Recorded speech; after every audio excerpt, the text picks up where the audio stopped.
This storm is producing a tornado right around the area, right around Evansville. Everything just kind of caved in and sucked in and exploded. Crews are asking folks to avoid the area if possible. I mean, this car right here just flipped over. The best way I can describe damage is we have a wide variety, ranging from minor to significant. Hello, everyone. Thanks for staying with us at 5. The weather dominating our headlines again tonight after 2 historic tornadoes made their way through parts of southern Wisconsin.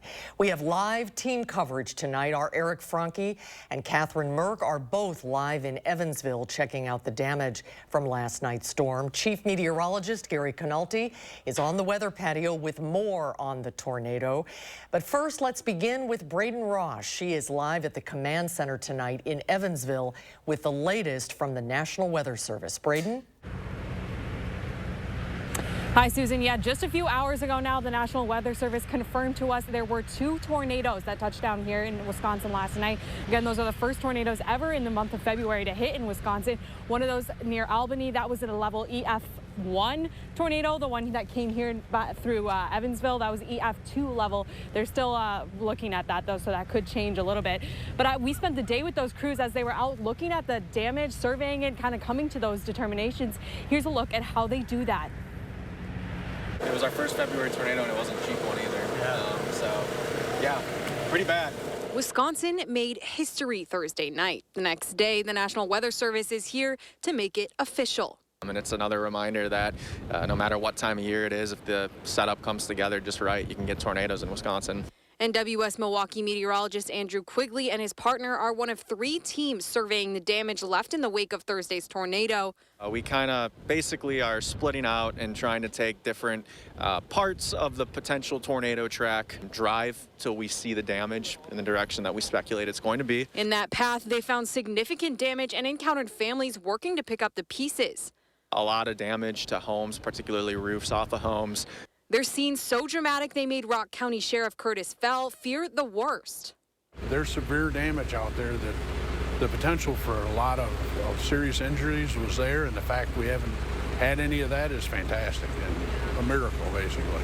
The owner of this home told me they had finished eating dinner in this very spot just minutes before it was completely destroyed. He says everyone made it out okay.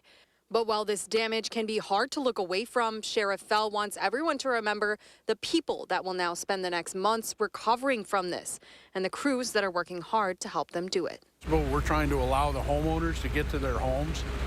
We don't need the people that are just out to gawk. I know curiosity gets to a lot of people, but you don't want somebody else to get hurt because you felt the need to go and look. Now, again, like I said, the National Weather Service has finished up their surveys of out here in the actual field, but they're still going to look through some of that data, and they could update those EF levels as they learn more. We'll keep you updated as we learn more, but I'm going to send it over to Eric to show you what some of that damage really looks like on the ground here. Eric?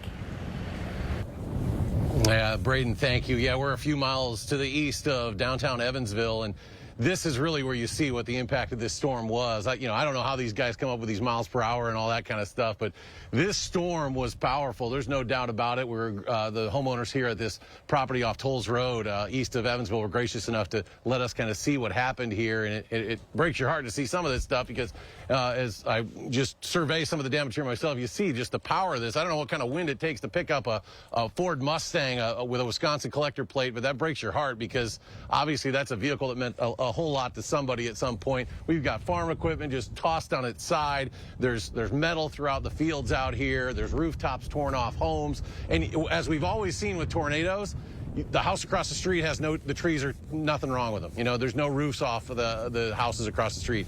It just always is mind-boggling when you see the power of a tornado and truly what it can do. And your heart goes out to the folks that live here along Tolles Road and all these areas that were greatly impacted. Now, it is much chillier today. As you can see, the wind is blowing and you hear the pieces of metal rolling across the farm fields. But we want to get the latest on the forecast, a glimpse of that with Chief Meteorologist Gary Cannalte. Gary? Yeah, Eric. And just to briefly answer that question, those EF scales were were developed by meteorologists and engineers to see what kind of damage is caused by the appropriate wind strength. So that kind of gives you an idea of the wind strength based on the damage.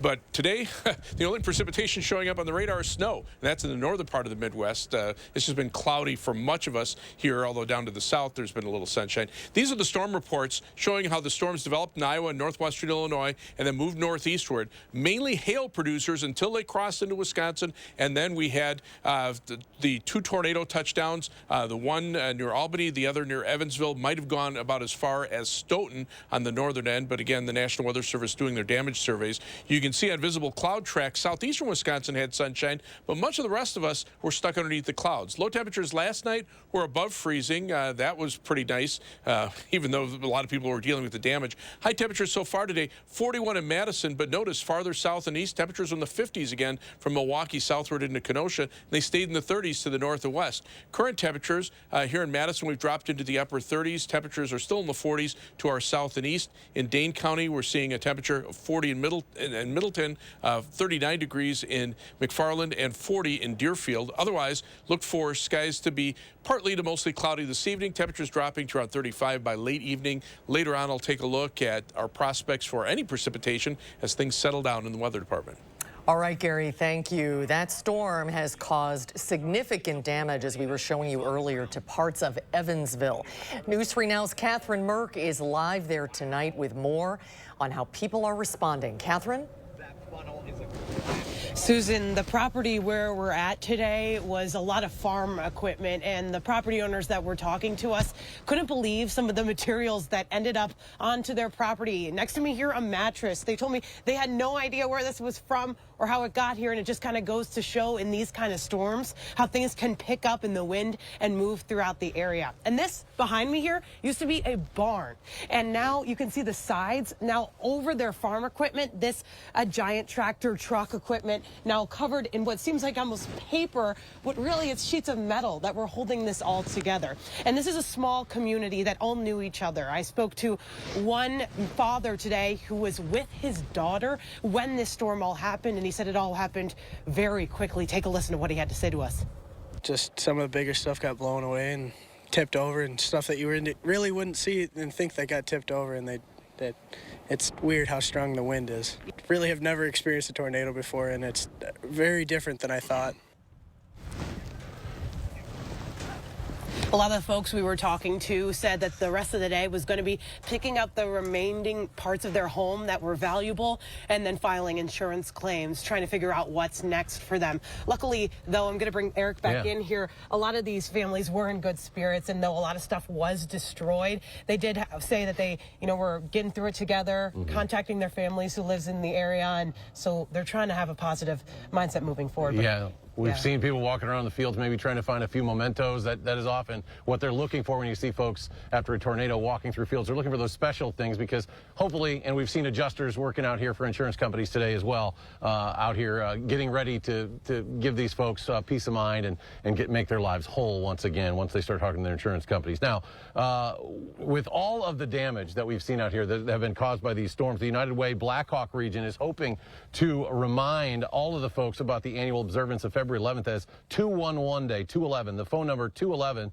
helps people get connected to information about local resources and services that are available to them. The number was created back in 2000 by the FCC. That was to help people gain information about referral services for health, human, and social organizations. Last year, the 211 network received 18 million requests and made 19 million referrals. That's according to the United Way. And of course, we want to thank everybody for contributing their photos because that really gave us an idea, gave our weather team an idea of what we were dealing with, and helping us understand what the damage extent was out here and make sure these folks get the help they need. If you have any photos of the storm damage that you'd like to share with us, the easiest way to do that is to go on our weather page on our website, go to weather, click on the post your own button, and that's a way to share with us what you've seen out here. And of course, if you have folks that need some help, get in touch with us and we'll find the best way to get them whole again after they've suffered some significant damage out here, just a few miles in particular east of the downtown area in Evansville. Susan? So thankful that no one was seriously hurt. A lot to be grateful for. Eric, Braden, and Catherine, thank you. With yesterday's tornadoes damaging property across southern Wisconsin, the Department of Agriculture is sending out warnings to consumers. They're already warning those affected to be skeptical of any door-to-door repair crews who might use aggressive or high-pressure sales tactics to secure a contract, even though they might not be permitted for helping with the damage.